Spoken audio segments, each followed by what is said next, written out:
Essencial. Ele é motivo número 1.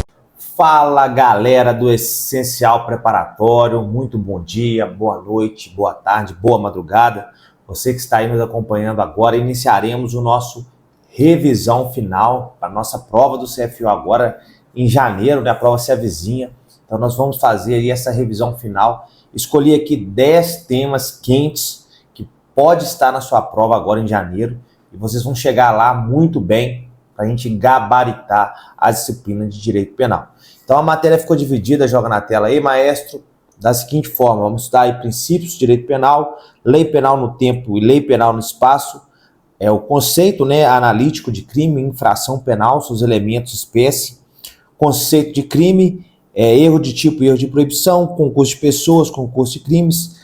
A novidade, agora que eu tenho quase que absoluta certeza vai estar no dia da sua prova, o crime de feminicídio, que hoje é considerado um tipo autônomo. Então, novidade, o examinador adora.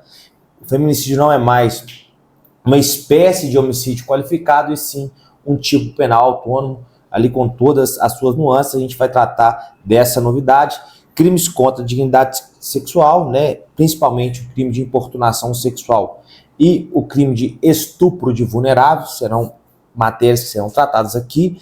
E os delitos contra o patrimônio, em especial o delito de furto, uma vez que agora em 2025 tivemos alterações importantes nesse tipo penal. Joga para a tela, maestro. Vamos lá, não vamos perder tempo. Princípios fundamentais de direito penal. Então é uma aposta quente aí para a prova do CFO. Nós vamos tratar de 5 princípios, na verdade. Aqui o princípio da intervenção mínima, do qual são desdobramentos: o princípio da subsidiariedade e fragmentariedade. O campeão de incidência nas provas de concurso, principalmente provas de concursos policiais, o CFO não é diferente. Princípio da insignificância e, o não menos importante, o princípio da legalidade. Então, o princípio da intervenção mínima, aí já tomem nota, já anotem. Ele dispõe o seguinte: que o direito penal deve ser aplicado apenas quando estritamente necessário, sendo que sua intervenção fica condicionada ao fracasso das demais esferas de controle, aí o seu caráter subsidiário, observando somente os casos de relevante lesão ou perigo de lesão ao bem jurídico tutelado pela norma, o seu caráter fragmentário. Aí tem os desdobramentos: o princípio da subsidiariedade e o princípio da fragmentariedade. O que quer dizer o princípio da intervenção mínima? O direito penal, por ser o ramo do direito em que tem a consequência jurídica mais pesada, ou seja, a pena privativa de liberdade, a espécie de pena admitida, né? Tirando, obviamente, os casos de pena de morte, no caso de guerra declarada, em situações, né, de legalidade, em situações normais, a pena mais grave aplicada é a pena privativa de liberdade. Então, por isso, o direito penal ele deve ser somente relegado àquelas situações de extrema gravidade, sendo que a sua atuação será quando outros ramos do direito não oferecerem uma resposta suficiente àquele comportamento. Então, se aquela questão poder ser resolvida no âmbito do direito civil, do direito administrativo, não há por que haver intervenção do direito penal. E mesmo assim, se reclamar a intervenção do direito penal, apenas aquelas condutas que se revestem de gravidade, aptas a lesionar ou oferecer um risco grave de lesão ao bem jurídico tutelado, daí o seu caráter fragmentário. Então, relembrando, o caráter subsidiário se dá quando outros ramos do direito não oferecem uma resposta eficaz àquele problema. Aí sim o direito penal passa a atuar, seria como uma espécie de soldado de reserva, enquanto que o caráter fragmentário, aí a gente olha para o caso concreto e vê se a conduta em que pese reclamar a atuação do direito penal, mas ela não é apta a lesar ou a expor a lesão, o bem jurídico tutelado, não há porquê atuação do direito penal. Certo? Aí a gente vem como um desdobramento lógico do princípio da fragmentariedade, joga na tela, maestro, temos o princípio da insignificância.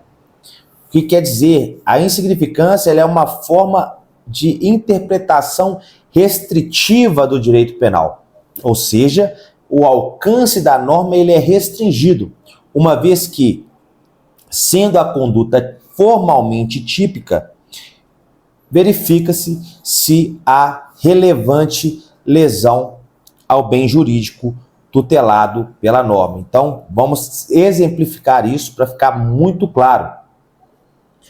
Pense vocês que o Mévio foi até uma papelaria e subtraiu daquela papelaria uma caneta Bic. Então, ele apropriou-se ali daquela caneta, ele subtraiu aquela caneta para si. Se a gente for lá no artigo 155 caput, a gente tem a subsunção perfeita entre a conduta de Mévio e o tipo de furto, pois ele subtraiu para si coisa alheia móvel. Então temos ali o que a gente chama de tipicidade formal.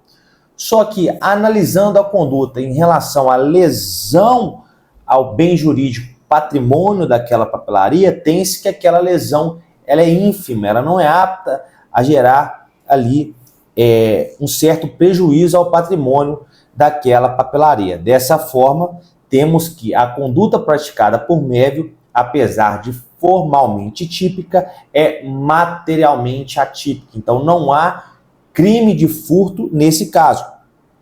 Aí a jurisprudência dos tribunais superiores, notadamente do STF, acompanhada, obviamente, pelo STJ, ela criou 4 requisitos para a aplicação do princípio da insignificância.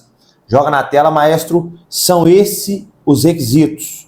Primeiro, ausência de periculosidade social da ação.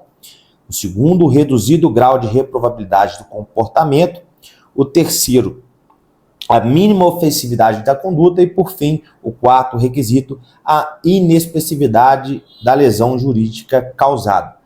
Na verdade, esses requisitos, a doutrina até critica, porque seriam ali requisitos tautológicos, que diriam, em palavras diferentes, a mesma coisa. Então, sempre que a lesão for ínfima, a aplicação do princípio da insignificância. Lembrando, as condições pessoais do sujeito também deverão ser consideradas. Por exemplo, se o indivíduo já é um criminoso habitual, os crimes cometidos com violência ou grave ameaça não tem se admitido a aplicação do princípio da insignificância.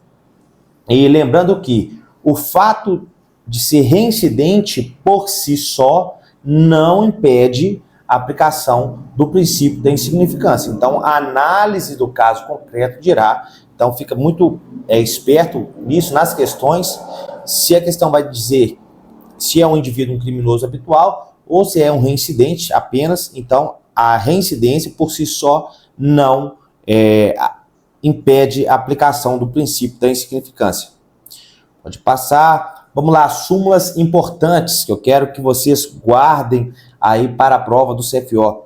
As súmulas 589 e 599 do STJ. A primeira dispõe que é inaplicável o princípio da insignificância aos crimes e contravenções penais praticados no ambiente doméstico e familiar, as crimes e contravenções contra a mulher. Então, sempre que houver aplicação da Lei 11.340, Lei Maria da Penha, não há possibilidade de aplicação do princípio da insignificância. E o segundo, a súmula 599, que dispõe que o princípio da insignificância é inaplicável aos crimes contra a administração pública. Aqui pode pôr um asterisco, senhores, tome muito cuidado com essa súmula. Se a prova cobrar apenas o texto da súmula, obviamente pode marcar que está correta, não cabe aplicação do princípio da insignificância nos crimes contra a administração pública. Mas tomem muito cuidado nos crimes contra a administração pública praticados por particular. Aí a gente tem exemplo aí do descaminho, que seria um crime praticado por particular contra a administração pública, e é já assente na jurisprudência que o descaminho até R$20 mil é considerado insignificante. Então toma muito cuidado isso quando for da sua prova para não levar o texto da súmula sem essas exceções nos crimes praticados por particular contra a administração pública. Pode jogar na tela, maestro. princípio da legalidade penal, uma forma de limitação do poder estatal de punir, do ius puniendi estatal. Então, o que diz o princípio da legalidade? Que não há crime sem lei anterior que o defina, nem pena sem prévia cominação legal. A previsão legal e constitucional está aí no artigo 5º, inciso 39, e no artigo 1º, artigo inaugural do nosso Código Penal. E o princípio da legalidade, ele é a junção do princípio da reserva legal mais o princípio da anterioridade. Então, como desdobramentos do princípio da legalidade, temos a reserva legal. O que quer dizer a reserva legal? Apenas lei em sentido formal pode criar crimes, né? Leia-se infrações penais, e combinar penas-se, leia-se sanções penais, tanto que engloba tanto penas quanto medidas de segurança, e crime também, obviamente, engloba contravenção penal. Um ponto importante, medida provisória pode tratar de direito penal? Aí a gente tem uma divisão na doutrina, a gente tem ali uma discussão na doutrina se pode ou não. A primeira corrente vai dizer, é possível medida provisória desde que seja de direito penal não incriminador. E isso, inclusive, já foi objeto de tratamento por medida provisória quando se estabeleceu abolício crimes temporários lá no Estatuto do Desarmamento. Houve ali uma cláusula de exclusão do crime relacionada por medida provisória. Então, essa doutrina é defendida aí por muitos penalistas. E a segunda corrente, mais uma corrente constitucionalista, defende que não pode medida provisória tratar sobre direito penal, seja ele incriminador ou não incriminador, uma vez que há vedação constitucional expressa lá no artigo 62. O segundo desdobramento, joga na tela, maestro, o princípio da anterioridade. Então, a lei penal ela deve prever ser anterior à conduta que se pretende punir. Então, não se admite a retroatividade da lei penal para alcançar fatos passados. Leia-se, não é admitido a retroatividade maléfica. Quando for benéfica, é possível a lei penal retroagir para beneficiar o acusado. Jamais a lei penal pode retroagir para alcançar fatos passados como forma de punir o acusado ou investigado. O terceiro desdobramento, a lex scripta. O que isso quer dizer? Não se admite o costume incriminador. Então, apenas lei pode criar crimes, não se admitindo o costume incriminador. Isso não quer dizer que no direito penal não se admite a utilização dos costumes. O costume ele é um importante instrumento de interpretação da lei penal e ele pode ser utilizado, sim, principalmente quando favorável ao réu.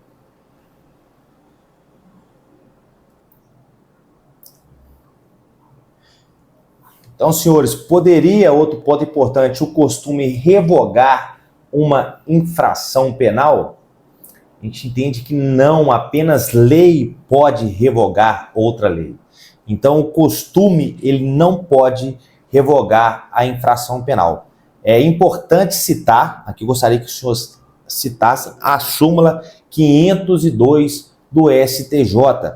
Vai dispor que, presentes a materialidade e autoria, afigura-se típica em relação ao crime do artigo 184, parágrafo 2º do Código Penal, a conduta de expor à venda CDs e DVDs piratas. Muito se diz que essa conduta já estaria fora do âmbito de incidência do direito penal, uma vez que é muito comum, inclusive até alguns shoppings populares, é fomentado pelo Estado a venda de CDs e DVDs piratas. O STJ veio e falou, nananina não, a conduta de expor à venda CDs e DVDs piratas, ela é sim uma conduta típica é prevista lá no artigo 184, parágrafo 2º, não sendo o costume, nesse caso, utilizado para revogar o tipo penal. Ok? Joga na tela, maestro. Temos o quarto desdobramento.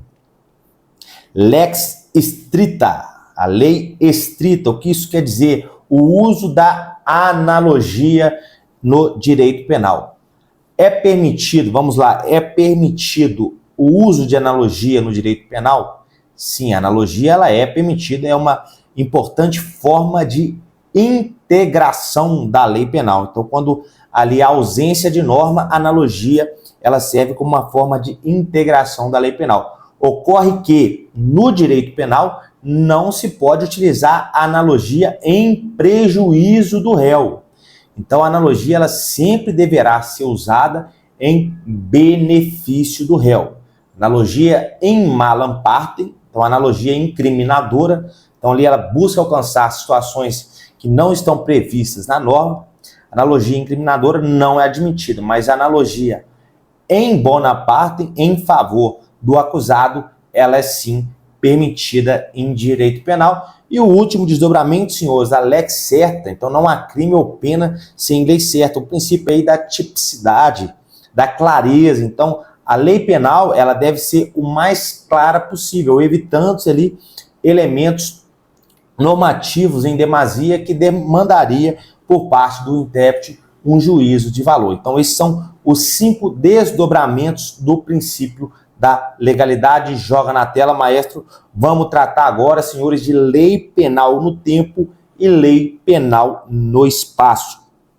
Primeiro ponto, lei penal no tempo. Tem-se, senhores, que considera-se praticado o crime, né, lá no artigo 2º do nosso Estatuto Repressor, no momento da conduta, independentemente do momento do resultado. Então, analisa-se os fatos a partir do momento da prática da conduta e não da prática não da prática da conduta e não do resultado. O que isso quer dizer?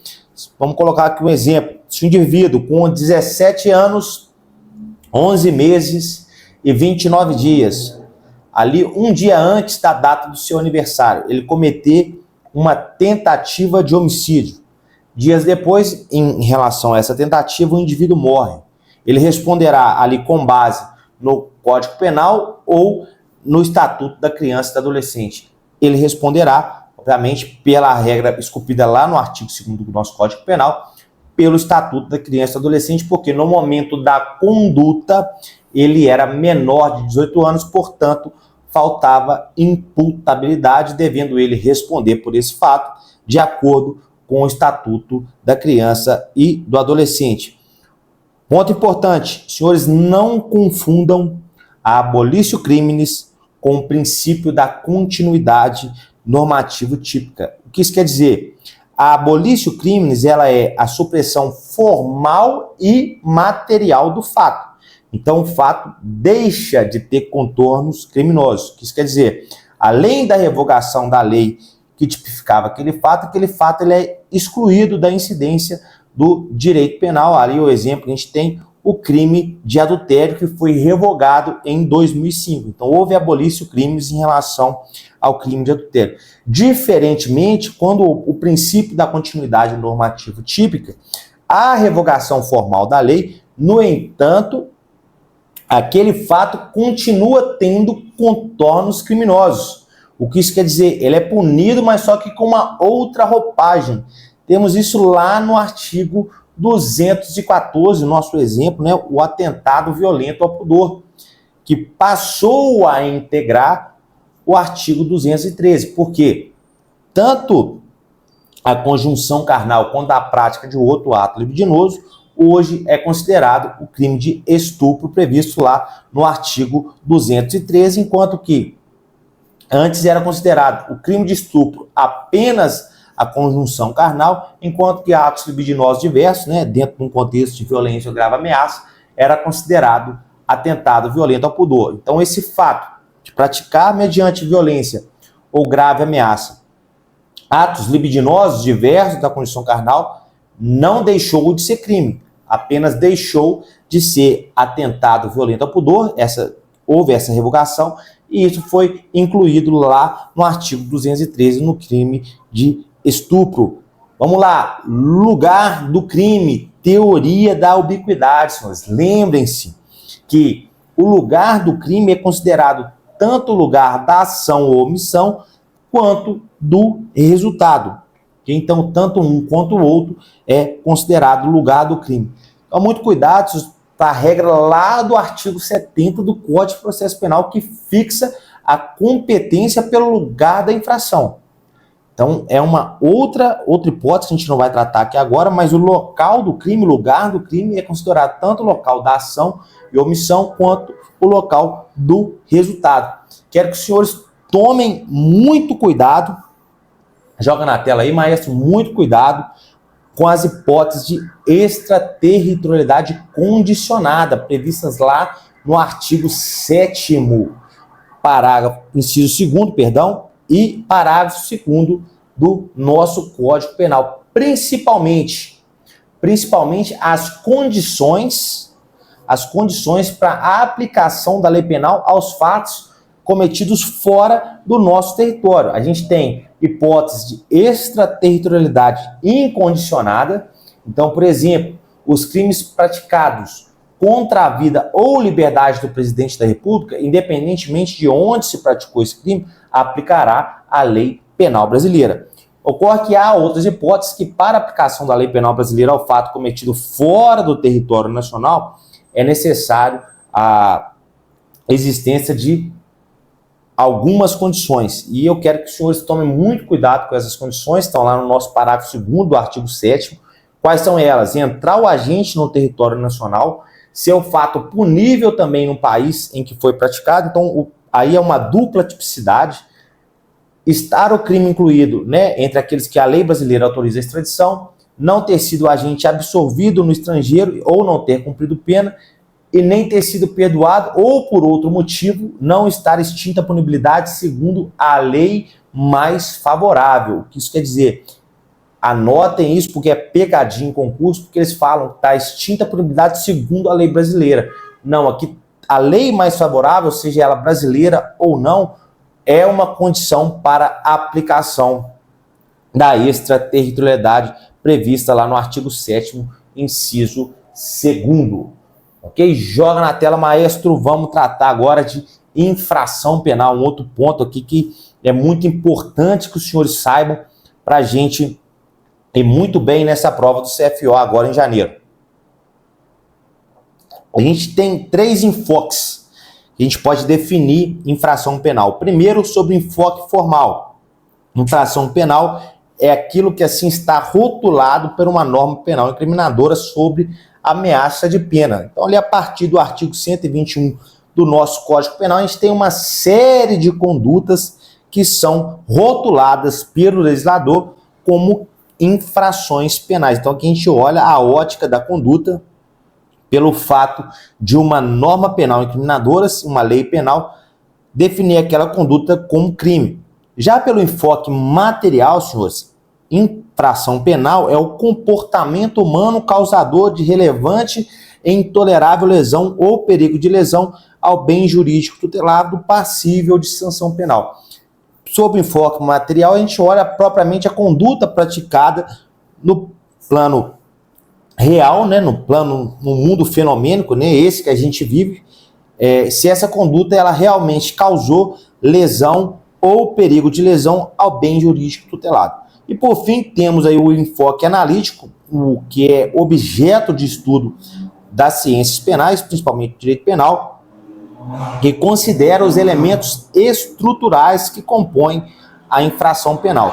A gente tem uma certa divergência, mas hoje a doutrina majoritária estabelece que a infração penal é considerada um fato típico, aí o primeiro substrato, um fato ilícito, a ilicitude seria o segundo substrato, e o terceiro seria a culpabilidade. Então, seriam esses 3 substratos que comporiam o conceito de infração penal. Um fato típico, ilícito e culpável. Jogando aí, a infração penal é um gênero dos quais a gente tem o crime ou delito e a contravenção penal, também considerada aí como crime anão, crime liliputiano. Seria condutas que merecem ali uma repressão, mas são condutas menos graves. Então a gente tem a Lei de Contravenções Penais, que traz aí as condutas de menor gravidade.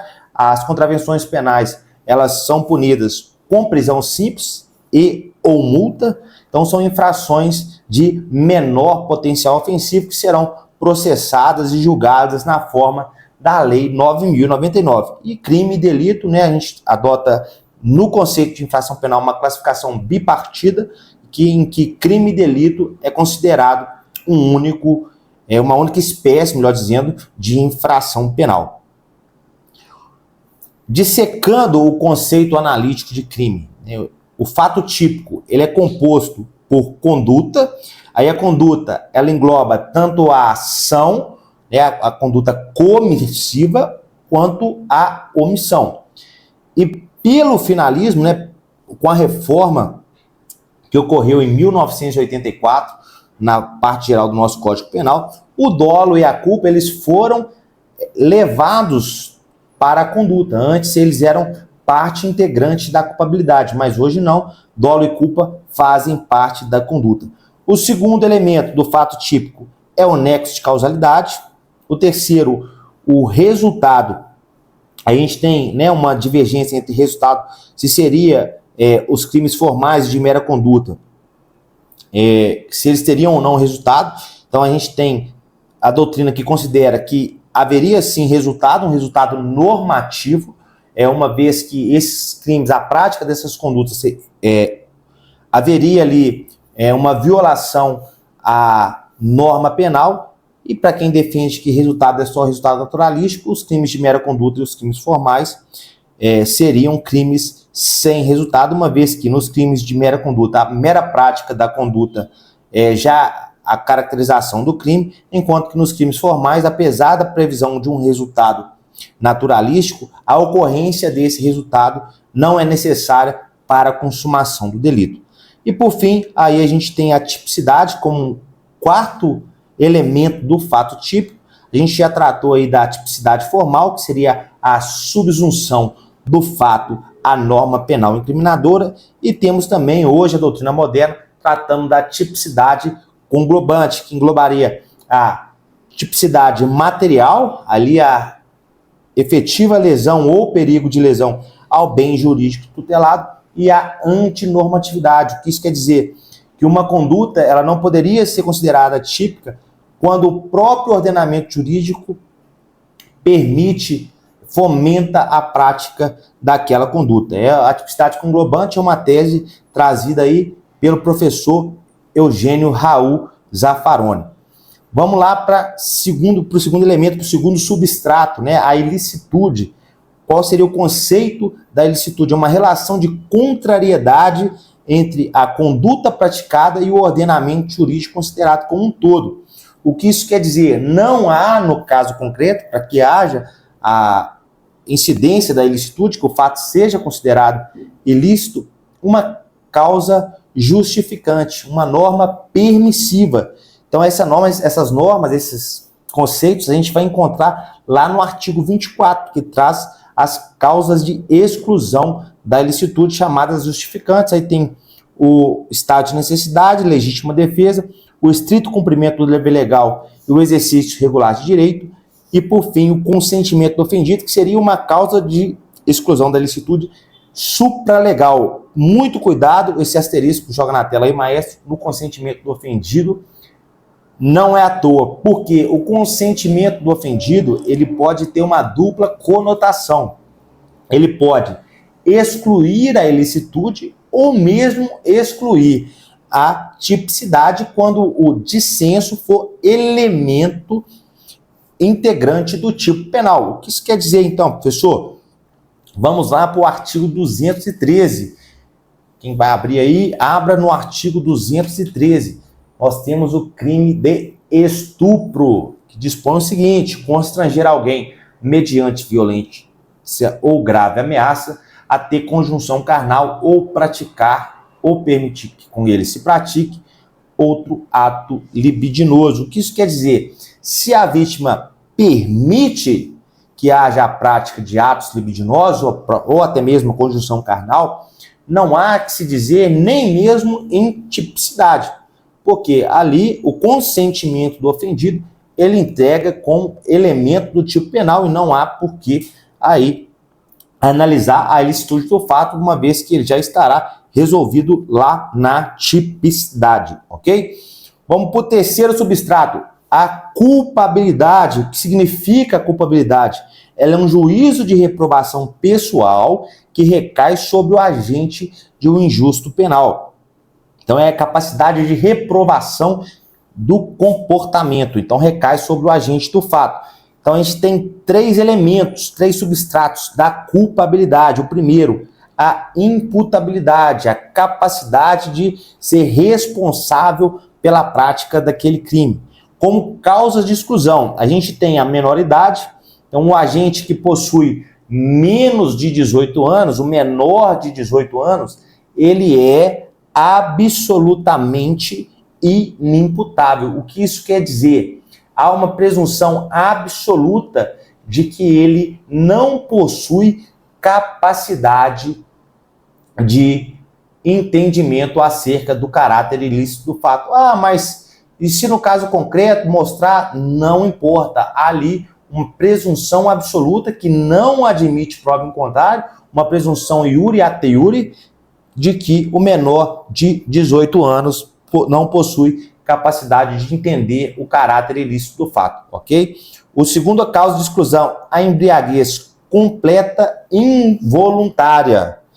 Involuntária. Então, senhores, a gente tem dois casos aí. A embriaguez ela tem que ser completa e involuntária. Então, ou seja, proveniente de caso fortuito ou força maior para que haja ali a exclusão da culpabilidade. E por fim aí, né, todo mundo tem um amigo assim, né, o amigo 26 caput, aquele que possui doença mental ou desenvolvimento mental incompleto ou retardado, que é o caso do artigo 26 caput, que dispõe que é isento de pena o agente que por doença mental ou desenvolvimento mental incompleto ou retardado era o tempo da ação ou omissão inteiramente incapaz de entender o caráter ilícito ou de determinar-se de acordo com esse entendimento. Não é o sujeito lelé da cuca. Lembrando que nesse caso especificamente, do artigo 26 caput, é possível a aplicação de uma medida de segurança, ok? Então, nesse caso nos outros dois não haverá aplicação de nenhuma espécie de sanção penal. Lembrando que, nos casos de menoridade, o agente será responsabilizado na forma do Estatuto da Criança e do Adolescente, mas lá não há aplicação de pena. Não há aplicação de pena, e sim de medidas socioeducativas, ok? O segundo ponto da culpabilidade, o segundo substrato, a gente tem a potencial consciência da ilicitude. Então, a gente ele deveria entender o caráter ilícito do fato. Então, ali a gente tem como causa de exclusão o erro de proibição. Então, a gente se equivoca quanto à ilicitude do comportamento. E, por fim, ali a gente tem a exigibilidade de conduta diversa, como as principais causas de exclusão, a obediência hierárquica e a coação moral irresistível. Senhores, outro ponto que é pegadinha campeã nos concursos públicos. Coação moral irresistível e coação física. A coação física exclui a própria conduta. Então, a gente vai excluir lá o fato tipo. Enquanto que a coação moral, ela exclui a culpabilidade, uma vez que ela vai atuar na liberdade da vontade do agente, portanto, excluída estará a culpabilidade. Joga na tela, maestro. Vamos lá para o erro de tipo e o erro de proibição.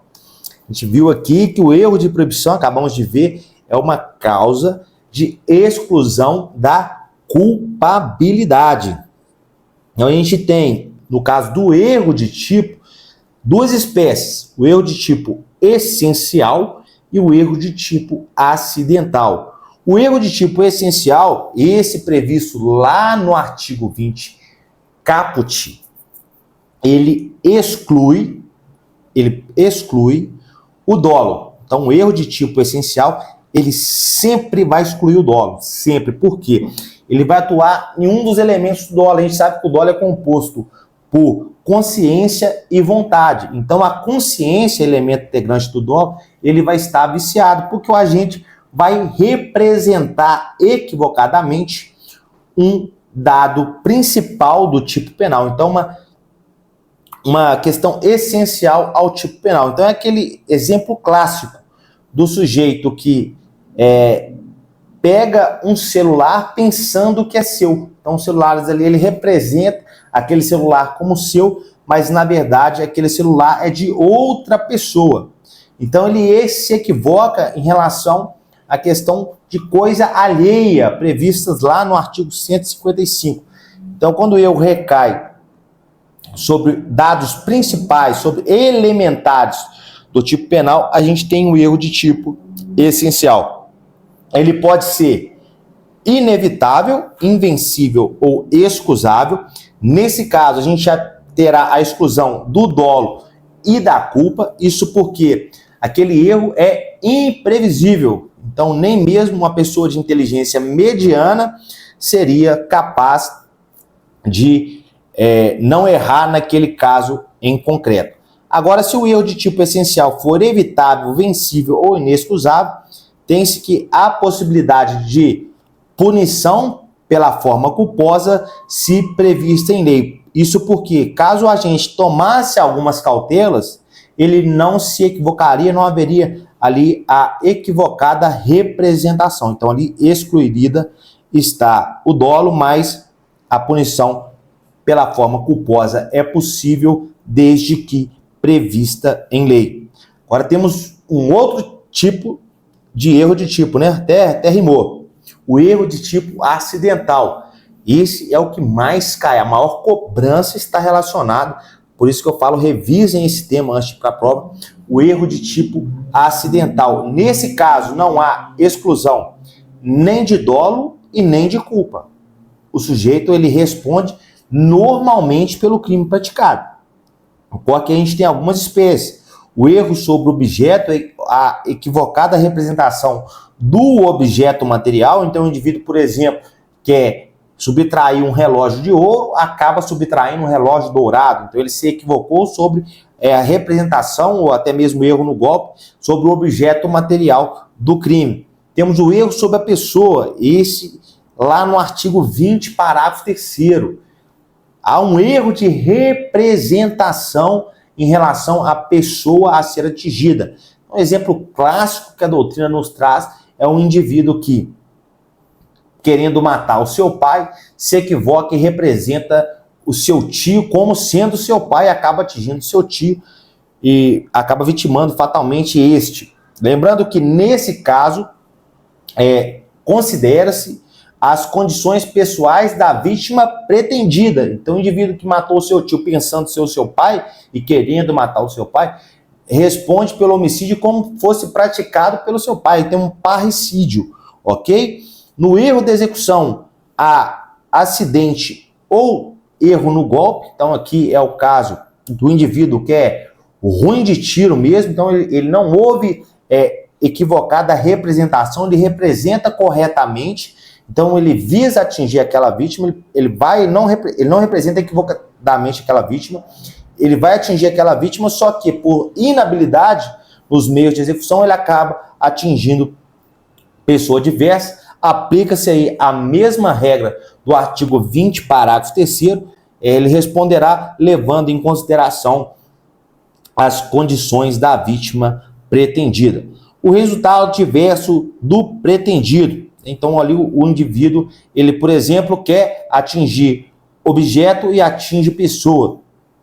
É o clássico exemplo também trazido pela doutrina, em que o sujeito pretende atingir um objeto, aquele cara que quer quebrar a vidraça de uma loja, causar um dano àquele estabelecimento comercial, mas acaba errando o golpe e atingindo, por exemplo, uma pessoa. Aí, no caso, a gente tem lá no artigo 74, o resultado diverso do pretendido será considerado a forma culposa do crime, ok? E por fim, o erro sobre o nexo causal, o indivíduo produz o resultado pretendido, no entanto, com um nexo causal diverso daquele em que ele queria. É um indivíduo que, desejando matar um outro afogado, ele empurra ele dentro de um rio, mas este, ao cair nesse rio, bate a cabeça em uma pedra e morre. Então a morte não foi causada por afogamento, e sim por traumatismo craniano. Ele vai responder pelo crime, levando em consideração o nexo pretendido, ok? O erro de proibição, senhor. O erro de proibição, o agente ele não se equivoca em relação à realidade. Então ele sabe o que está fazendo. No entanto, ele ignora a ilicitude do seu comportamento. Um exemplo clássico também trazido pela doutrina. O holandês que vem no Brasil, hoje a gente teve até a descriminalização desse comportamento, mas esse exemplo pode ser utilizado em relação até a outras drogas. Ele vem aqui no Brasil, vai ali, quem aqui de Belo Horizonte vai conhecer, a Praça 7 de Setembro, ali no pirulito da Praça 7. Vai passar ali pela manhã ou no final da tarde. É muito comum você ver ali pessoas fumando o famoso cigarrinho do diabo, baseado, fumando maconha. Imagina esse holandês, a porta aqui no aeroporto de Confins, vai passear e, ao passar pela Praça 7, vê aquele tanto de gente fazendo o uso da cannabis. Apesar de que hoje a gente tem que não é crime, mas entenda um exemplo. Ele vê aquele exemplo e fala, poxa, eu estou na Holanda, posso fumar à vontade. Ele fuma, só que ele desconhece a ilicitude, ele pensa que aquele comportamento, ele sabe que ele está fumando maconha, mas ele pensa que aquele comportamento é lícito, quando na verdade, em que pese hoje, pela decisão do Supremo, o uso, o porte para uso de determinada quantidade de cannabis sativa não é considerado crime, não faz com que seja considerado um fato lícito. O uso de drogas, principalmente da maconha, é um fato ilícito, ele não é um fato criminoso, mas a gente não tem mais a tipicidade lá no artigo 28 da Lei de Drogas, mas ele continua sendo um fato ilícito. Então, esse holandês se equivoca em relação à ilicitude do seu comportamento, sabendo o que faz, mas equivoca-se quanto à ilicitude. Lembrando que, se o erro ele é inevitável, invencível ou excusável, então esse erro, no caso, exclui a culpabilidade e o agente é isento de pena. Enquanto que, se esse erro for evitável, vencível ou inexcusável, haverá uma redução, aplicaria uma causa de diminuição de pena ao agente. Outro ponto muito importante que cai muito em concurso, diz respeito às discriminantes putativas. O que seriam essas discriminantes? São causa de exclusão da licitude fantasiadas pelo agente. Vamos lá, a gente adota, senhores, a teoria limitada da culpabilidade, que ela fala o seguinte: quando o erro se tratar de uma situação fática de uma causa de exclusão da licitude, haverá o erro de tipo permissivo. O que isso quer dizer? Vamos exemplificar.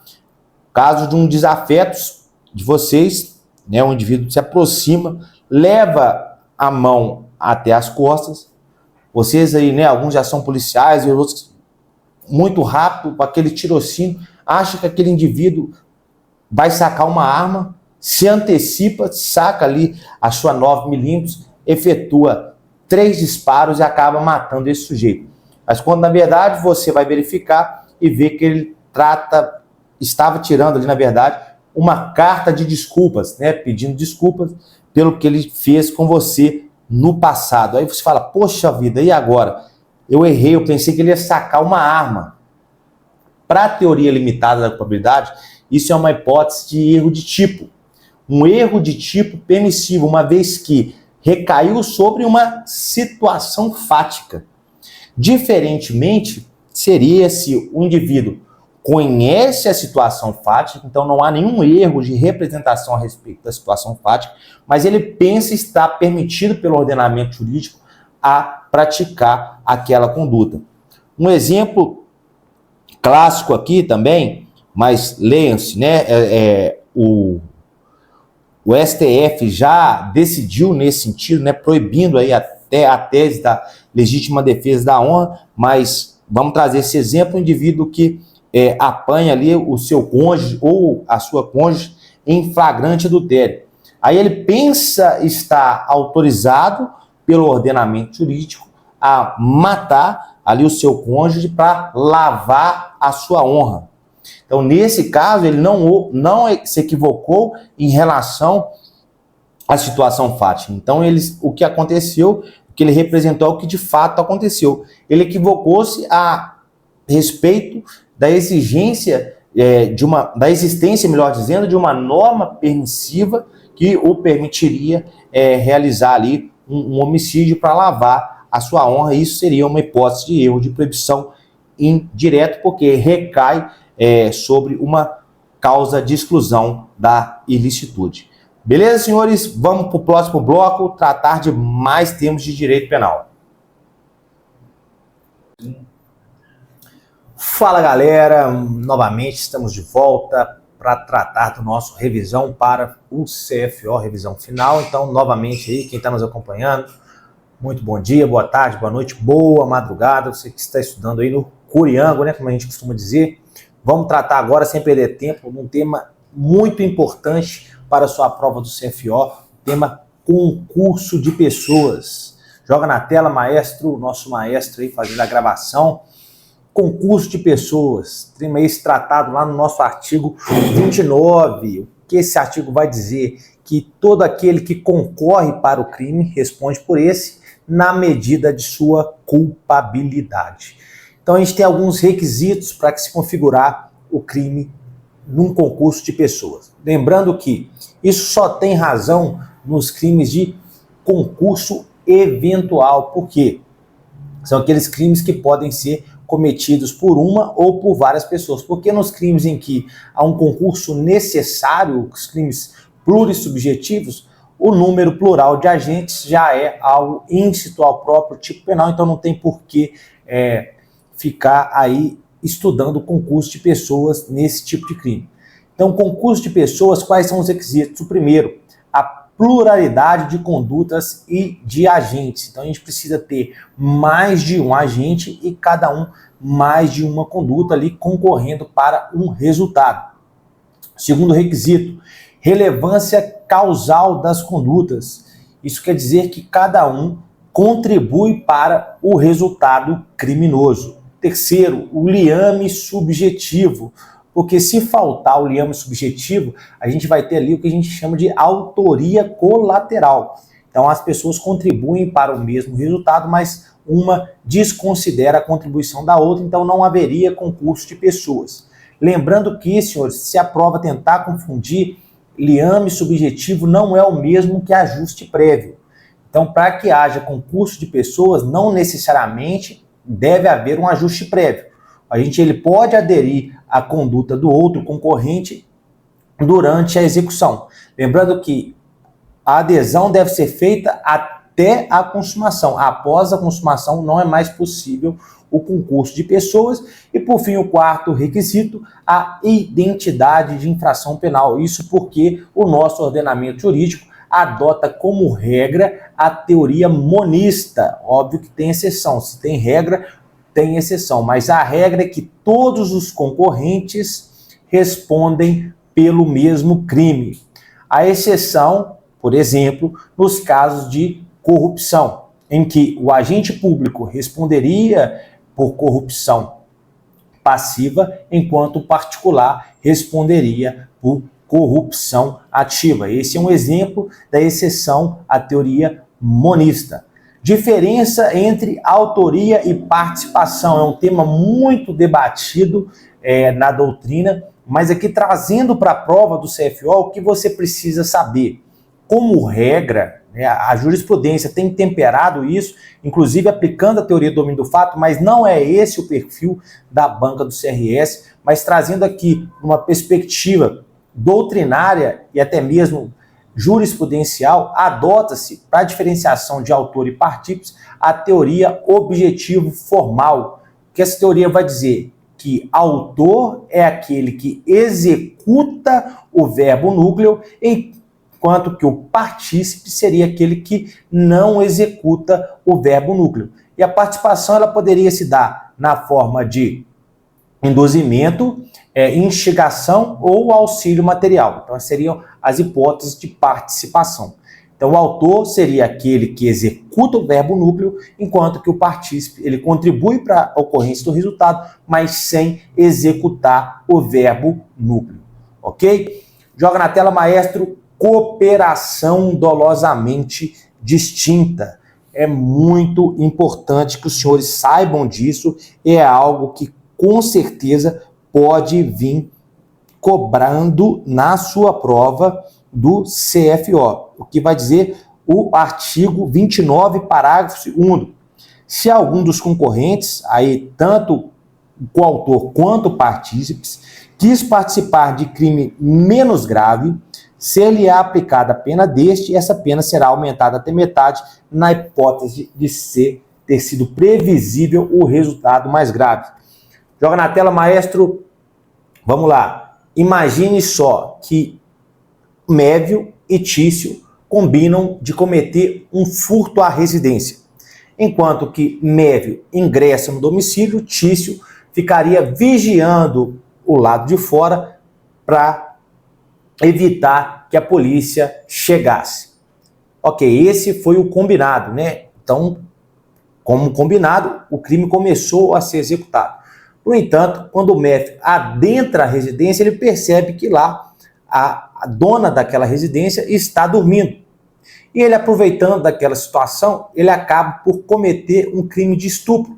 Então ele vai ali, aproveita-se daquela situação e comete um crime de estupro juntamente com furto. Nesse caso, Tício, apesar de concorrer para o furto, ele não quis concorrer para o crime de estupro. De forma que ele somente responderá pelo furto qualificado e não pelo estupro, porque isso fugiu daquilo que foi o dolo do agente em cometer o crime de furto. Se a questão trouxer que era previsível aquele resultado, aí ele vai ter a pena aumentada. Se não houver essa informação na questão, ele responderá somente pelo crime de furto. Joga na tela, maestro, comunicabilidade das circunstâncias e condições de caráter pessoal. Quando a gente vai lá no artigo 30, ele vai dizer basicamente que, pode jogar na tela, maestro, que as circunstâncias e condições de caráter pessoal são incomunicáveis, salvo quando se tratarem de elementares. Aí sim, essas condições deverão ser comunicadas. O que isso quer dizer? Circunstâncias de caráter pessoal são aquelas que dizem respeito ao sujeito ativo do crime. Então, vamos exemplificar para ficar mais fácil. Eu e o professor Matheus combinamos de cometer um homicídio contra o meu pai, porque eu quero ficar com a herança só para mim, ok? Vamos lá, e assim executamos o crime e esse intento é consumado. Então eu cometo ali um parricídio. Por exemplo, quando a gente vai lá no artigo 61 e 62 do nosso Código Penal, a gente vê as circunstâncias agravantes, e uma daquelas circunstâncias é o crime cometido contra ascendente. Como essa circunstância diz respeito somente a mim e ela não é elementar do crime de homicídio, o professor Matheus, ele não responderá, ele responderá pelo homicídio, mas não incidirá essa agravante incidirá somente a mim. Agora vamos pensar no exemplo que irá se comunicar. Eu, funcionário público, policial militar da Polícia de Minas Gerais. Então eu sei que tem um carregamento de bens que foram apreendidos em uma operação. E eu chamo um amigo meu, Joãozinho, que não é policial militar, mas ele conhece essa condição, e nós dois vamos até o quartel e subtraímos esses bens dessa operação que estavam cautelados no quartel. A circunstância de funcionário público, nesse caso especificamente, ela se comunica a Joãozinho porque ela é elementar do crime de peculato furto, uma vez que o furto, a subtração, melhor dizendo, ela ocorreu em virtude virtude da minha condição de funcionário público, porque senão seria realmente um crime de furto. Mas como a minha condição de funcionário público foi o que facilitou a subtração, aí temos o crime de peculato furto. E é uma circunstância pessoal, porque apenas eu sou funcionário público. No entanto, Joãozinho conhecia essa condição, isso é importante, porque se o concorrente desconhece essa condição, não há essa comunicabilidade. Então, ele conhecendo essa condição, também por ser uma elementar, essa circunstância se comunica a ele por ser uma elementar do crime de peculato. Ok, senhores? Então, para a prova do CFO, saber muito bem o artigo 29, parágrafo 2º, é uma aposta que eu faço. Se o tema cobrado em uma das questões for concurso de pessoas, a cooperação dolosamente distinta, e muita gente confunde, tá? Então leiam o artigo 29, parágrafo 2º, e também o artigo 30 a respeito da comunicabilidade das circunstâncias e condições de caráter pessoal. Tá certo? Passa a régua, maestro, vamos para o nosso próximo tema.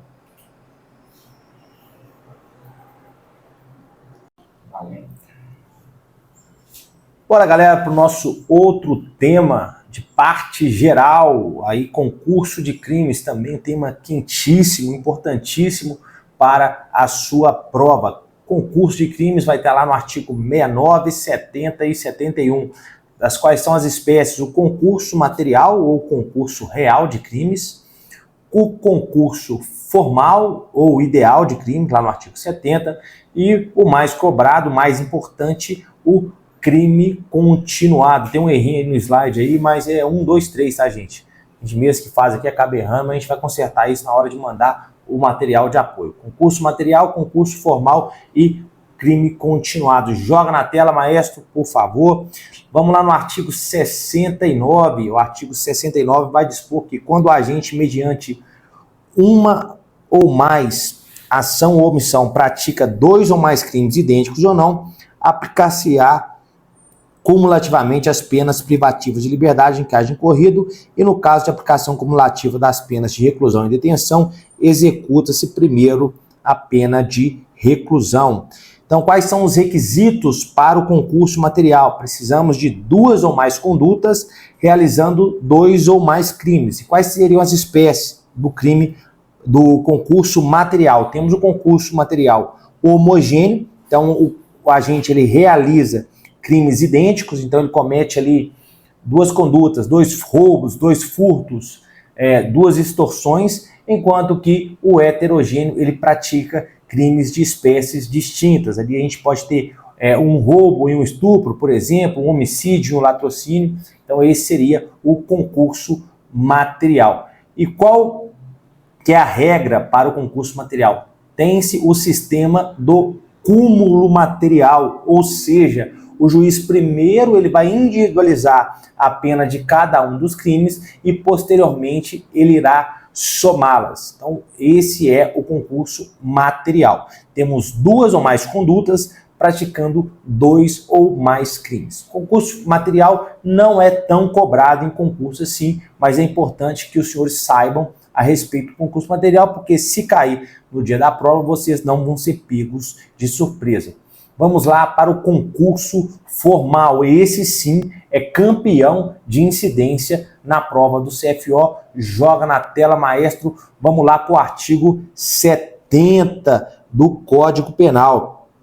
Ele vai dispor que quando o agente, mediante uma só ação ou omissão, pratica 2 ou mais crimes, idênticos ou não, aplicar-se-á a mais grave das penas cabíveis, ou se iguais somente uma delas, mas aumentada em qualquer caso de 1/6 à metade.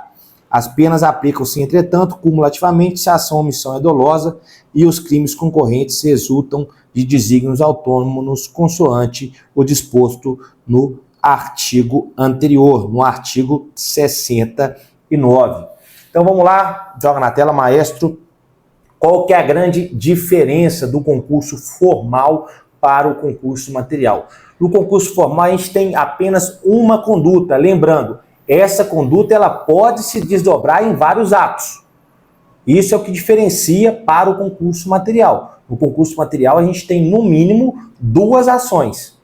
2 ações, que gerarão 2 ou mais crimes, enquanto que no concurso formal a gente tem apenas uma única conduta, seja ação ou omissão. O concurso formal homogêneo, né, assim como no concurso material, os crimes praticados são da mesma espécie.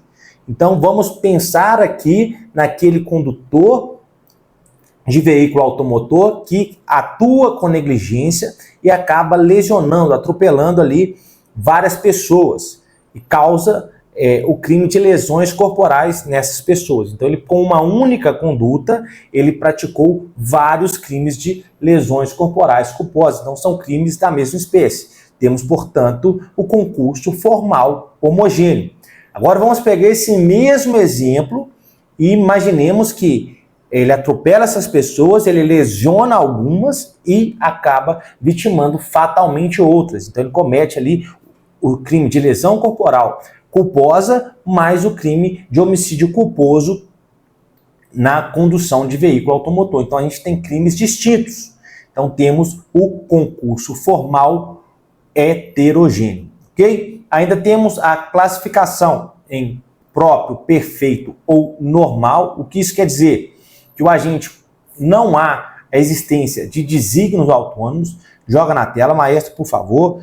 Então, no concurso formal homogêneo, os crimes decorrentes da conduta, eles são, senhores, no concurso formal próprio, perfeito ou normal, o agente, apesar de provocar 2 ou mais resultados, ele não tem intenção independente em relação a cada um dos crimes. Não há presença aí do que chama-se de desígnios autônomos. Então, lembra para sua prova. Culpa com culpa, dolo e culpa. Então, exemplo, ele causa ali vários resultados de forma culposa, o exemplo que a gente deu, ou ele pode, por exemplo, querendo matar uma pessoa, atira e acaba atingindo de forma culposa um terceiro que estava passando no local. Nesse caso, aí ele praticará e será enquadrado no concurso formal próprio, porque não resultou aqueles 2 resultados de desígnios autônomos.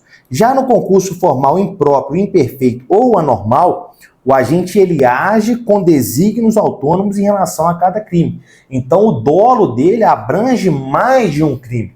Para exemplificar, seria o caso do sujeito que adentra um coletivo e anuncia um assalto e acaba atingindo todos aqueles passageiros. Então, em relação ao patrimônio de todos aqueles passageiros, ele tem desígnios autônomos, ele tem o dolo de subtrair mediante violência ou grave ameaça, caracterizando, portanto, o concurso formal impróprio.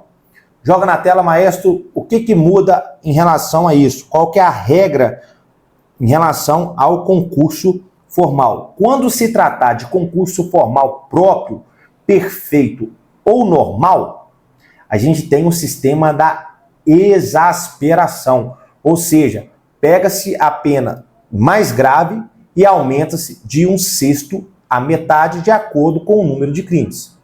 Já no concurso formal impróprio, imperfeito ou anormal, por resultado de desígnios autônomos, a gente vai ter a mesma regra do concurso material. Nesse caso aqui, as penas serão somadas. Haverá aplicação do sistema do cúmulo material.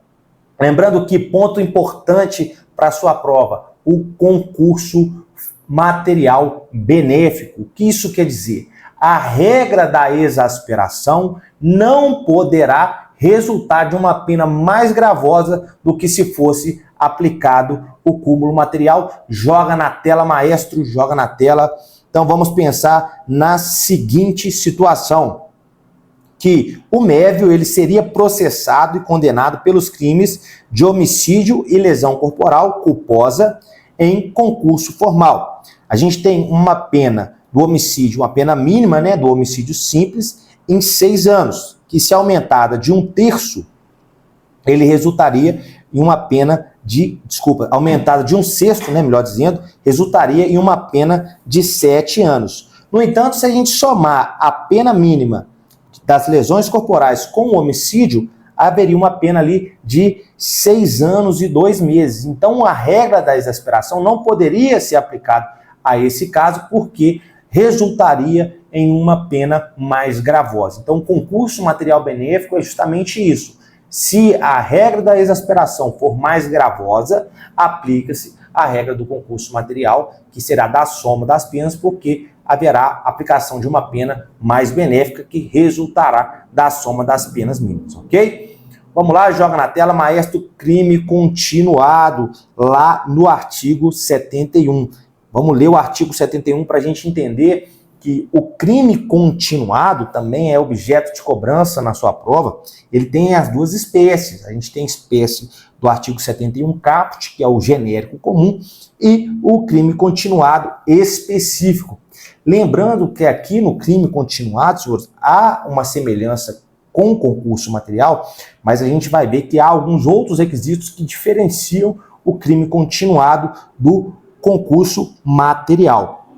Vamos lá, lendo o artigo 71. Então, quando a gente, mediante mais de uma ação ou omissão, aí a semelhança do concurso material, pratica 2 ou mais crimes da mesma espécie. Então, mais uma diferença aqui em relação ao concurso material. Então, para que haja crime continuado, deverá haver crimes da mesma espécie. Aí a gente tem, pelas mesmas condições de tempo, lugar e modo de execução, e outras semelhantes, devem ser os subsequentes ser havidos como continuação do primeiro, aplicando-se, nesse caso, apenas de um só dos crimes, se idênticas ou a mais grave, aumentadas em qualquer caso de 1/6 a 2/3. Aqui é o crime continuado genérico, a gente tem a regra da exasperação. Vamos lá para o parágrafo único. Então, nos crimes dolosos contra vítimas diferentes, cometidos com violência ou grave ameaça à pessoa, poderá o juiz, considerando aí a culpabilidade, os antecedentes, a conduta social, a personalidade do agente, bem como os motivos e as circunstâncias, aumentar a pena de um só dos crimes, se idênticas, ou a mais grave, se diversas, até o triplo, observadas as regras do artigo 70 e do artigo 75 desse código. O artigo 75 limita as penas até 40 anos. Joga na tela, maestro. Então, vamos lá. Joga na tela, maestro, o que diferencia? Quais são os requisitos para o crime continuado e que não haja o concurso material? Primeiro, a pluralidade de condutas. Em ambos, tanto no concurso material quanto no crime continuado, a gente precisa de mais de uma conduta, mais de uma ação ou omissão. Segundo, no concurso material não há necessidade dos crimes serem da mesma espécie. Então não pode haver concurso material entre roubo e extorsão, entre furto e roubo, entre homicídio e latrocínio, enquanto que no crime continuado é necessário que haja crimes da mesma espécie. Aí a pergunta de ouro que vai cair na sua prova: o que são os crimes da mesma espécie?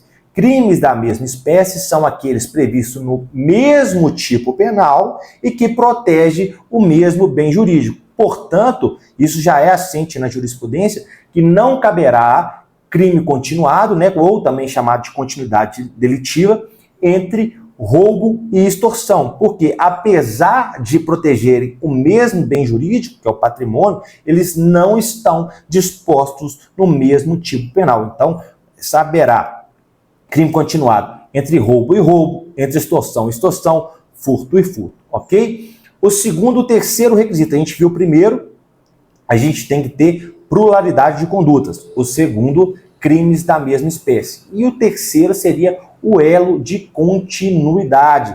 Joga na tela, maestro, por favor. O elo de continuidade, que seriam as mesmas condições de tempo, lugar, modo de execução e outras semelhantes. Então, o agente ele tem que agir, atuar, geralmente com o mesmo modus operandi. Então, o que a jurisprudência, aqui trazendo para vocês, entendem para mesmas condições de tempo, em que entre o primeiro e o último crime, haja ali no máximo 30 dias. Lembrando que essa regra ela é excepcionada, às vezes, pela própria jurisprudência. As mesmas condições de lugar é considerado na mesma cidade ou em cidades vizinhas.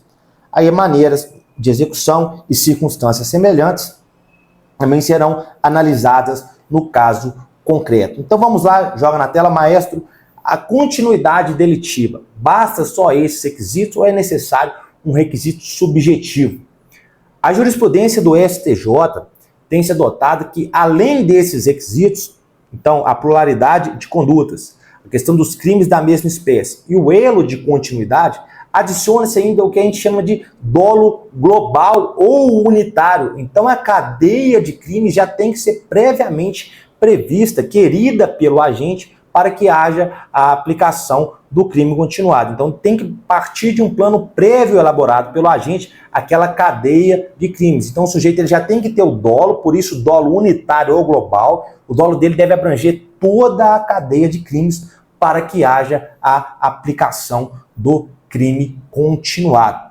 Vamos lá, agora tratar do crime continuado específico previsto lá no artigo 71, parágrafo único. Então a gente vê que, em relação ao crime continuado genérico, a gente tem aqueles requisitos. Já no crime continuado específico, além dos requisitos do concurso do crime continuado genérico, a gente tem os crimes devem ser dolosos contra vítimas diferentes e cometidos com violência ou grave ameaça. O que isso quer dizer? Que nesses casos, o juiz ele pode aplicar a pena até o triplo, enquanto que no crime continuado comum, ele exasperará a pena de 1/6 até 2/3. Aí eu gostaria que os senhores anotassem, grifassem a súmula 659 do STJ, que vai dizer o seguinte: a fração de aumento em razão da prática de crime continuado deve ser fixada de acordo com o número de delitos cometidos, aplicando-se 1/6 para a prática de 2 infrações, 1/5 para a prática de 3 infrações, 1/4 para a prática de 4 infrações, 1/3 para 5, metade para 6 e 2/3 para 7 ou mais infrações. Lembrando que em qualquer caso, pode colocar na tela, maestro, em qualquer caso, o sistema da exasperação não poderá resultar em uma pena mais grave do que o sistema do cúmulo material, inclusive no crime continuado específico. Então, se a soma das penas dos crimes for menor do que a exasperação até o triplo, por exemplo, aplicará a soma das penas e não o sistema da exasperação. Só mais um pontinho para a gente fechar com chave de ouro esse crime de concurso de crimes admite-se crime continuado nos delitos contra a vida. Há uma súmula antiga do STF, a súmula 605, que vai dizer que não se admite continuidade delitiva nos crimes contra a vida. Vamos analisar qual o contexto dessa súmula para a gente ver que hoje, com a reforma de 1984 da parte geral do Código Penal, isso já caiu por terra. Porque antes não havia a previsão do crime continuado específico, em que o juiz poderia exasperar essa pena até o triplo. Então, depois da edição da Lei 7.209 de 84, que foi a reforma da parte geral, hoje a doutrina e a jurisprudência é no sentido de que sim, admite-se o crime continuado em delitos contra a vida, justamente porque a possibilidade de aplicação da pena até o triplo. Lembrando que, se cair o texto da súmula, que não é geralmente o que é cobrado no CFO, a prova já é uma prova mais voltada para a letra da lei, e não vejo tanto, apesar de que na última prova oral teve cobrança de jurisprudência, mas se cair o texto da súmula, pode marcar como correto. Se for segundo a jurisprudência simulada do STF, não se admite continuidade delitiva nos delitos contra a vida. Pode marcar como correta porque essa súmula ainda não foi cancelada, formalmente não foi cancelada. Ela continua válida lá no Supremo Tribunal Federal. Mas se a pergunta for se admite-se de acordo com o Código Penal ou de acordo com a doutrina, crime continuado nos delitos contra a vida, pode marcar sim que se admite, porque isso já é dominante tanto na doutrina quanto na jurisprudência. Ok? Vamos embora para o outro tema aí, passar a régua no crime continuado. Maestro, joga na tela.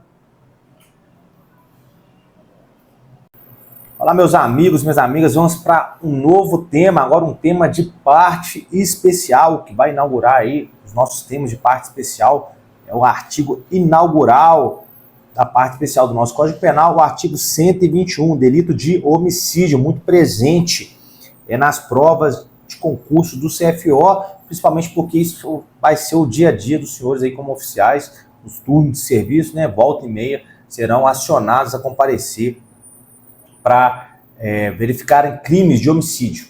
Mas homicídio, senhores, nem é tanto o nosso foco aqui agora, a gente vai tratar mais da novíssima alteração da criação do delito de feminicídio. Então, a gente tem lá o crime de homicídio, previsto no artigo 121 caput, homicídio simples. A gente tem no parágrafo 1º o homicídio privilegiado, né? Ali há uma causa de diminuição de pena. A gente tem o homicídio qualificado no parágrafo 2º e o homicídio culposo no parágrafo 3º. Lembrando que o delito de feminicídio foi inserido no ordenamento jurídico brasileiro em 2015, ele era considerado uma forma qualificada do homicídio. Ele era, porque agora em 2024 a gente teve uma alteração e criou-se um novo crime, o crime de feminicídio como uma figura autônoma, lá no artigo 121A. Ele dispõe que matar mulher por razões da condição do sexo feminino, a gente tem ali a maior pena no Código Penal. Hoje a gente tem uma reclusão de 20 a 40 anos, enquanto que era considerado feminicídio, né, a mesma condição, né, então matar mulher por razões da condição do sexo feminino. A gente estava lá no artigo 121, parágrafo 2º, inciso 6º, portanto, haveria uma pena de reclusão de 12 a 30 anos. Temos aí a aplicação do princípio da continuidade normativa típica. O que isso quer dizer? Que a figura do feminicídio, ela continua sendo punida. Então, o fato de matar a mulher por razões da condição do sexo feminino, ele não perdeu seus contornos criminosos, só que ele está com uma outra roupagem. Lembrando que, nesse caso, há uma novatio legis impejus. Então, uma lex gravior, uma lei mais grave, porque houve o aumento de pena substancial do feminicídio, que antes era de 12 a 30 anos, passou para 20 a 40 anos. Por óbvio, essa lei não retroage para alcançar fatos praticados antes da sua entrada em vigor. Então, quem praticou um feminicídio antes da Lei 14.994 de 2024 responderá por esse feminicídio nos moldes do artigo 121, do revogado artigo 121, parágrafo 2º, inciso 6º. Então, responderá com uma pena de 12 a 30 anos. Quem praticou depois, então, aí já estará sobre as iras do artigo 121A. Então, vamos lá, conceitual. O que é o feminicídio? É uma morte evitável, um crime de Estado em que a omissão de autoridades determina o destino de mulheres. A gente pega aí o conceito da professora Marcela Lagarde, criadora desse conceito, com base nas mortes que ocorreram no México. E ressalta a professora que há feminicídio quando o Estado não dá garantias para as mulheres e não cria condições de segurança para suas vidas na comunidade, em suas casas, nos espaços de trabalho e de lazer, mas ainda quando as autoridades não realizam com eficiência suas funções. Por isso, o feminicídio é um crime de Estado. E a gente sabe que o Brasil, inclusive, por várias vezes já foi instado na Corte Interamericana de Direitos Humanos a respeito da violência doméstica, que infelizmente é um problema endêmico na nossa sociedade, né, que creio eu que com o avanço da legislação e o fortalecimento das instituições no combate aos crimes praticados contra a mulher, a gente tem tudo para mudar esse cenário. Atenção, aplica-se isso também às mulheres trans, então aquelas mulheres que são mulheres em razão da identidade de gênero. Segundo o STF, né, aí no mandado de junção 7452, ele ratificou que a Lei Maria da Penha protege também mulheres trans, reafirmando que elas não são mulheres por analogia, mas sim mulheres em razão de identidade de gênero. O que isso quer dizer? O STF ele rompe com o conceito universal de mulher, que seria aquele conceito biológico. Então esse conceito ele é rompido, sendo que as mulheres trans são mulheres na acepção da palavra, não há ali uma analogia em relação ao conceito de mulher, mas elas são mulheres sim em razão da identidade de gênero. E qual a conduta punível no feminicídio? matar mulher por razões da condição de sexo feminino. Aí o próprio artigo 121 atrás, que considera-se que há razões da condição do sexo feminino quando o crime envolver violência doméstica ou familiar. Então é impossível não pensar na Lei 11.340 de 2006, a Lei Maria da Penha, que trata a respeito da violência doméstica e familiar e lista ali quais são as situações de violência doméstica e familiar. Aqui a gente tem o que a doutrina denomina de feminicídio íntimo, então praticado dentro do ambiente doméstico e familiar.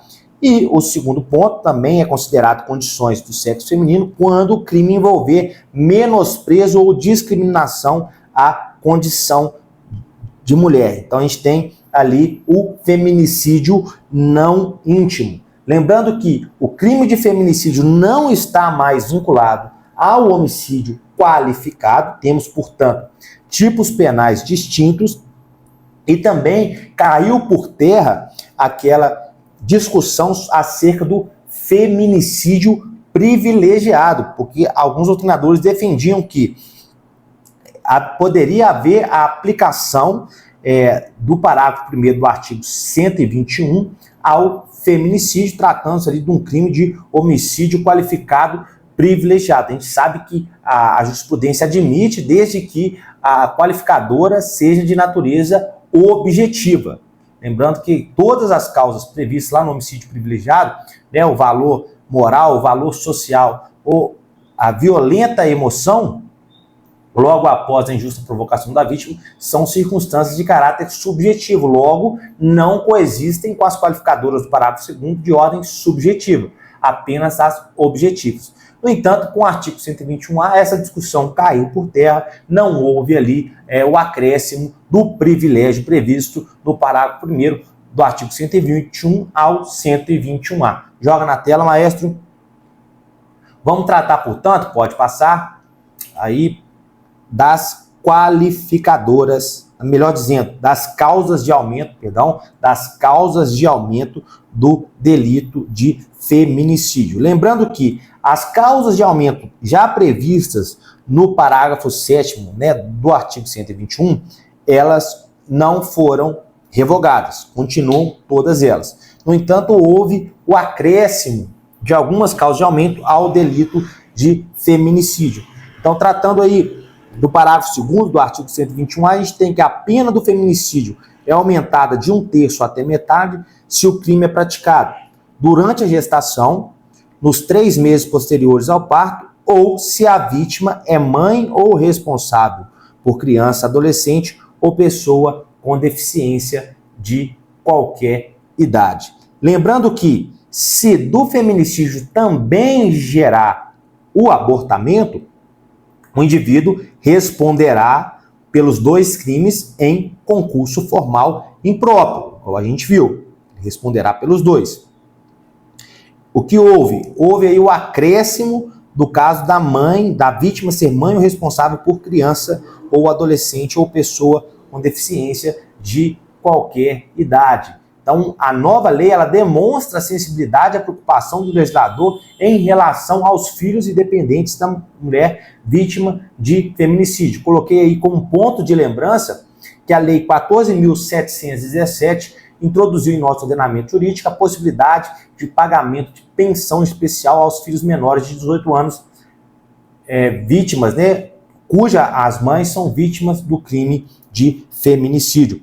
O inciso 2º, aí houve a inclusão da pessoa menor de 14 anos. Então, se a mulher for uma pessoa menor de 14 anos ou maior de 60 com deficiência ou portadora de doenças degenerativas que acarretem condição limitante de vulnerabilidade física ou mental. Então, a vítima menor de 14 anos volta a ser uma causa de aumento no delito de feminicídio. Lembrando que lá no crime de homicídio não é mais uma causa de aumento, e sim uma qualificadora. Então, hoje, o homicídio praticado contra o menor de 14 anos é homicídio qualificado, mas aqui no feminicídio a gente tem uma causa de aumento quando a vítima for menor de 14 anos. Joga na tela, maestro. Vamos para a nossa terceira causa de aumento, e isso aí já era previsto, né? Não houve mudança em relação ao parágrafo 7 do artigo 121, na presença física ou virtual de descendente ou ascendente da vítima. Temos aí o inciso 4º, em descumprimento das medidas protetivas de urgência, nos casos do inciso 1, 2 e 3 do artigo 22 da Lei Maria da Penha. Aqui, senhor, ponto importante. Para incidir essa majorante, o descumprimento ele deve envolver as medidas protetivas de urgência previstas no artigo 22, incisos 1, 2 e 3. Então, se não forem essas as medidas protetivas, não incide essa causa de aumento de pena. E lembrando que, nesse caso também, não irá incidir o crime do artigo 24A da Lei Maria da Penha, que trata do descumprimento de medidas protetivas de urgência. Lembrando, porque haveria ali um bis in idem. E outro ponto que deve ser destacado é que deve existir entre o crime de feminicídio e o descumprimento um nexo. Então, ele descumpriu aquelas medidas justamente para realizar o feminicídio. Agora vamos para a quinta hipótese. Então, aqui o legislador ele traz uma quinta hipótese de causas de aumento previstas. Ele importa algumas hipóteses de homicídio qualificado, quais sejam, nos casos do inciso 3, meio cruel, insidioso, ou de que possa resultar perigo comum, do inciso 4, recurso que dificulta ou impossibilita a defesa da vítima, e o inciso 8º, emprego de arma de fogo de uso não permitido. Olha só que bacana, ele não emprega qualificadoras subjetivas. Então ele reforça a tese ali que não cabe aplicação de qualificadoras subjetivas, ok? Vamos lá. Como que o artigo 121A ele não trouxe como as majorantes, as qualificadoras subjetivas do artigo 121, né, por exemplo, a torpeza, a futilidade, seria possível o juiz considerá-las na aplicação da pena base? Aqui a gente tem uma divergência, mas é importante citar, a gente tem uma primeira corrente que diz, não, a torpeza e a futilidade já é motivo próprio do feminicídio. Então todo feminicídio ele seria torpe ou ele seria fútil. Então, por se tratar um crime de estado de menosprezo à condição de mulher, a torpeza e a futilidade eles já seriam íncitos ao próprio feminicídio. Aí a gente tem uma segunda corrente que vai defender que não, que a torpeza e a futilidade elas coexistem com o feminicídio. Logo, a gente poderia ter um crime de feminicídio e ainda assim subsistir um motivo torpe ou um motivo fútil, e isso seria considerado pelo juiz na aplicação da pena quando da análise das circunstâncias previstas lá no artigo 59 do nosso Código Penal. Então, é isso, senhores, tratando aqui de feminicídio, eu gostaria que vocês tivessem muita atenção em relação a essas causas de aumento de pena, ok? Joga na tela, maestro. Meus amigos, minhas amigas, agora para um próximo tema aí do nosso revisão para o CFO. Temos aí os crimes contra a dignidade sexual. Gostaria de destacar dois crimes. O delito de importunação sexual e o delito de estupro de vulnerável. São as minhas apostas caso caia crimes contra a dignidade sexual.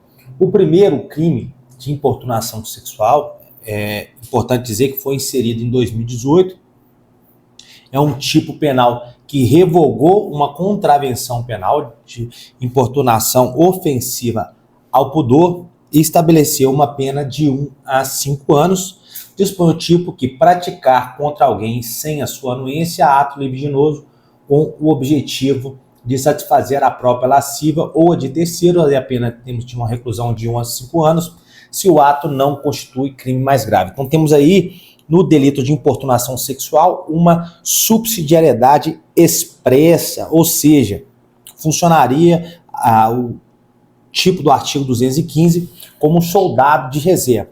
Lembrando que se houver violência ou grave ameaça, a gente não estará no artigo 215A, a gente pode estar lá no artigo 213, crime de estupro. Se houver fraude, a gente pode também estar lá no artigo 215, tendo em vista que a gente tem um crime de violação sexual mediante fraude. Então, se não for nenhuma dessas hipóteses, ou mesmo haver ali a presença de um vulnerável, a gente pula lá para o artigo 217A. Então, sempre o crime de importunação sexual é um crime subsidiário. Então, ele sempre ocorrerá quando não se configurar uma hipótese de um crime mais grave. Lembrando que, senhores, é muito comum a prática do chamado friorismo, infelizmente, né, uma prática que ocorre dentro de coletivos em que o autor ali se aproxima da vítima e, sem a sua anuência, passa a encostar ali suas partes íntimas na vítima ali com o fim de satisfazer a própria lascívia. E a gente tem uma hipótese muito clara, muito comum, do crime de importunação sexual, ok? Basicamente era isso. Agora vamos para o crime de estupro de vulnerável, o artigo 217A. Lembrando que há, inclusive, súmula a respeito desse crime, a gente vai tratar, e há um caso específico na jurisprudência que eu gostaria de trazer para vocês também, a respeito de um distinguish em relação à jurisprudência do STJ. Então vamos lá, o artigo 217A, ter conjunção carnal ou praticar outro ato libidinoso contra menor de 14 anos. Lembrando, senhores, na data de hoje que eu gravo essa aula aqui, houve uma mudança no Código Penal em que alterou-se a pena do crime de estupro de vulnerável, portanto a pena hoje não é mais de 8 a 15 anos, ok? Incorre na mesma pena, o parágrafo 1º, quem pratica as ações descritas no caput com alguém por enfermidade ou deficiência mental não tem o necessário discernimento para a prática do ato, ou que qualquer causa não possa oferecer resistência. Aí temos as causas de aumento, se resulta lesão corporal de natureza grave, e a causa de aumento se resulta morte. Muito importante, senhores, que basta para a caracterização do estupro de vulnerável a prática de conjunção carnal ou ato libidinoso com pessoa menor de 14 anos. Eu gostaria que os senhores, joga na tela, mas se atentassem a respeito do teor da súmula 593 do STJ. Leve isso para sua prova, bem como, né, o parágrafo 5º que a gente está vendo aí no artigo 217A. Então, não interessa se a vítima menor de 14 anos consentiu ou não consentiu com o ato. Então, sempre que houver a prática de ato libidinoso ou conjunção carnal com menor de 14 anos, independentemente da experiência sexual, se tratava de uma situação de prostituição ou não, haverá ali a punição pelo crime do artigo 217A. Então, trazendo a súmula 593, joga na tela, ela vai dizer que para a caracterização do crime de estupro de vulnerável previsto no artigo 217A do Código Penal, basta que o agente tenha conjunção carnal ou pratique qualquer ato libidinoso com pessoa menor de 14 anos. O consentimento da vítima, sua eventual experiência sexual anterior ou a existência de relacionamento amoroso entre o agente e a vítima não afastam a ocorrência do crime. No entanto, o STJ tem algumas decisões que ele estabelece um distinguish em relação a essa súmula. Em situações excepcionalíssimas, ele permite o afastamento do entendimento previsto na súmula 593. Primeiro, a pouca diferença de idade entre a vítima e o autor. A existência já da constituição de um vínculo familiar. Então, ali, às vezes, por exemplo, tem uma vítima com 13 anos, né, quase 14 anos, e um maior de 18 anos, acabou de completar 18 anos e ele já possuía um relacionamento anterior. Ali a vítima está grávida, então já tem um núcleo familiar. Os pais autorizavam aquele tipo de relacionamento. O STJ permitiu um distinguish. O que seria isso? Uma exceção ao entendimento sumulado na súmula 593 para não aplicação ali do crime de estupro de vulnerável. Mas como regra, como regra geral, sempre que houver a prática de ato libidinoso ou conjunção carnal com alguém menor de 14 anos, haverá a configuração do delito de estupro de vulnerável. Tome cuidado também, senhores, em relação à vulnerabilidade temporária. Então, por exemplo, aquela pessoa que vai até uma balada, faz uso de bebida alcoólica e acaba dormindo. Então, o autor se aproveita daquela situação e pratica com aquela pessoa conjunção carnal. Aquela pessoa estava em estado de sonambulismo, por exemplo. Haverá também a aplicação do artigo 217-A, de acordo com a jurisprudência dominante no STJ. Joga para a tela, maestro. Vamos tratar agora das novidades legislativas relacionadas aos crimes patrimoniais. Essa é minha aposta para a prova agora do CFO, uma vez que é uma novidade quentíssima e algo que é muito corriqueiro no dia a dia policial. Então, houve ali a inclusão de causas de aumento nos crimes de furto, roubo e receptação, bem como a qualificadora em relação ao furto de cabos e fios de energia. Joga na tela, maestro. Então vamos lá, tratando em relação ao crime de furto, né? A nova lei 15.181 de 2025. Ela trouxe algumas alterações importantes, adicionando duas novas qualificadoras. A primeira, localizada no parágrafo 4º, no inciso 5, aplica uma pena de reclusão de 2 a 4 anos para subtração de bens que prejudiquem o funcionamento de órgãos públicos ou de estabelecimentos públicos ou privados responsáveis por serviços públicos. Então, essa é a primeira qualificadora. A pena passaria de 2 a 8 anos. Então, lembrando que essa pena mínima de 2 anos, ela permite a aplicação do ANPP. É previsto lá no artigo 28A do nosso Código de Processo Penal. Não um crime cometido sem violência ou grave ameaça, que poderia sim aplicar o ANPP.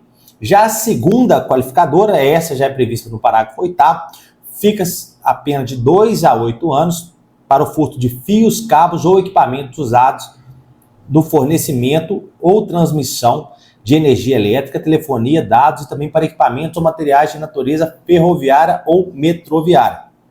Então, ambas as ações, ambas as condutas estão tratadas com maior rigor devido ao seu potencial de impactar diretamente serviços de importância coletiva e é necessário, entretanto, comprovar que os bens estavam de fato sendo utilizados no sistema e que o furto resultou em prejuízo funcional. Isso é muito comum no nosso dia a dia, principalmente nas grandes metrópoles, o furto de fios e cabos de energia. Fato que ocasiona ali um prejuízo no funcionamento de alguns serviços públicos. Portanto, se houver de fato esse prejuízo, a gente tem ali uma espécie de furto qualificado, ok? Pode passar.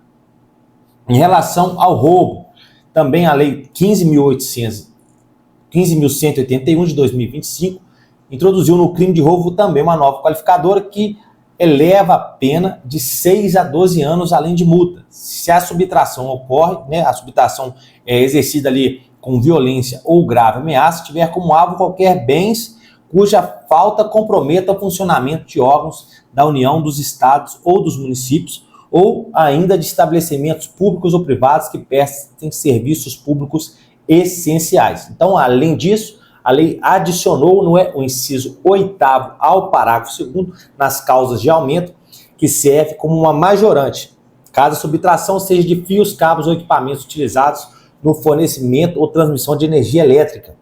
E a majorante também se aplica à subtração de equipamentos ou materiais ferroviários ou metroviários. Então, de uma forma geral, aqui é a mesma lógica que a gente viu lá no furto. Pune-se com maior rigor, tendo em vista o potencial lesivo dessa conduta em relação à prestação de serviços públicos. Pode passar, maestro. Também gostaria de destacar que a nova qualificadora prevista no parágrafo 1º, o legislador ele garantiu que ela possa ser aplicada em conjunto com qualquer outras causas de aumento, diferentemente da questão do repouso noturno, que somente pode ser aplicado à figura do furto simples previsto no caput. Se, por exemplo, essa qualificadora tivesse sido adicionada juntamente lá no parágrafo 4º, ela provavelmente estaria sujeita à restrição interpretativa, né? Aquilo que eu acabei de dizer, previsto lá no artigo 155. Por fim, vamos lá, a qualificadora no roubo do parágrafo 1º-A aplica-se quando o roubo envolver bens em geral e a subtração desses bens causa um comprometimento no funcionamento dos órgãos públicos ou estabelecimentos que prestam serviços públicos essenciais. Nesse caso da qualificadora, a gente tem uma pena mínima de 6 anos, então a gente não tem ali aplicação de qualquer benefício despenalizador, seja ele transação penal, suspensão condicional do processo ou a NPP, não cabe. Sendo obrigatório provar que a ação do criminoso de fato prejudicou o funcionamento do serviço. Para que haja a incidência dessa qualificadora, a subtração ela deve de fato gerar um prejuízo no funcionamento do serviço público. Enquanto que a majorante, a causa de aumento prevista lá no parágrafo 2º, no inciso 8º, esta incide se a subtração for especificamente de fios, cabos ou equipamentos usados em redes de energia elétrica, telefônica, transmissão de dados dos sistemas ferroviários e metroviários. Nesse caso, a pena do roubo é aumentada de 1/3 até a metade. Diferentemente da qualificadora, nesse caso não preciso comprovar que a subtração ocasionou o comprometimento na prestação do serviço. Sendo que, se de fato gerou esse comprometimento, a gente vai ter a qualificadora e o juiz poderá utilizar isso na dosimetria da pena, ok? Pode passar. Aqui a gente tem as novidades legislativas, lancei para os senhores aí, para depois fazer a leitura. Pode passar. E então vamos, senhores, tratar do delito agora de receptação, né? As alterações que foram promovidas pela Lei 15.181 de 2025. Pois bem, foi acrescido o parágrafo 7º a este dispositivo lá no artigo 180, para aplicar a pena em dobro, então uma causa de aumento de pena, a pena em dobro, quando a receptação envolver fios, cabos ou equipamentos que sejam utilizados para o fornecimento ou transmissão de energia elétrica, telefonia, dados ou cargas que sejam transportadas por meios ferroviários ou metroviários. Lembrando que nesse caso da receptação, diferentemente do que foi feito nos crimes de furto e roubo, há proteção também para outros bens cuja falta comprometa o funcionamento de serviços públicos essenciais. Então, a receptação agravada, majorada, melhor dizendo, do artigo 7º, do parágrafo 7º, não abrange esses outros bens em geral, apenas fios e cabos, ok? Então, a lei restringiu o agravamento apenas aos itens de infraestrutura que serão mais propensos a alimentar mercados paralelos, fomentando uma cadeia criminosa que atinge diretamente a prestação de serviços coletivos estratégicos. Então, senhores, acabamos aqui as nossas dicas, nosso revisaço em direito penal para a prova do CFO. Lembrando, essa lei 15.181 vai estar na sua prova. Então, não percam tempo, façam a leitura atenta, assistam a aula e leiam todos os artigos que foram alterados pela lei 15.181 de 2025, porque há uma grande possibilidade de cobrança. Primeiro, por ser novidade, o examinador adora essas cobranças. Então ele quer ver se o candidato realmente está atualizado. E segundo, porque é algo que tem muita pertinência com a atividade policial, com a atividade de um oficial. Então a gente vai estar aí no dia a dia, nas ruas, então isso é muito comum, esse tipo de chamada, principalmente quem for trabalhar em cidades maiores, né? Então a gente tem que ter esse conhecimento, inclusive para orientar os policiais que estão ali atuando na ponta da linha. Então eu espero que os senhores tenham aprendido muito com o nosso revisão final. Eu estou à disposição, mande a sua mensagem aí no Instagram do Essencial Preparatório ou mande um direct para a gente lá no Instagram. Então vamos juntos, vamos até a aprovação. Um bom estudo, boa prova a todos vocês. Essencial.